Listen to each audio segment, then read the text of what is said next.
শেখ হাসিনা বিকৃত মানসিকতার মানুষ।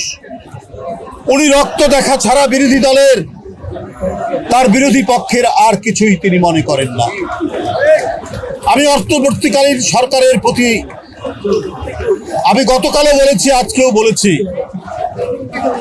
আপনারা দেশ পরিচালনা করছেন, আমরা প্রত্যেকেই আপনাকে সমর্থন দিয়েছি, কিন্তু আপনারা সরকার গঠনের পরপরই কেন যেন মনে হলো আপনাদের মধ্যে কেউ কেউ বিএনপির প্রতি একটু বীতশ্রদ্ধ। আমাদের নেতা কর্মীদের পা ভেঙে দিতে বলেন আর ওদেরকে দল গোছাতে বলেন। কেউ কেউ আবার বলেন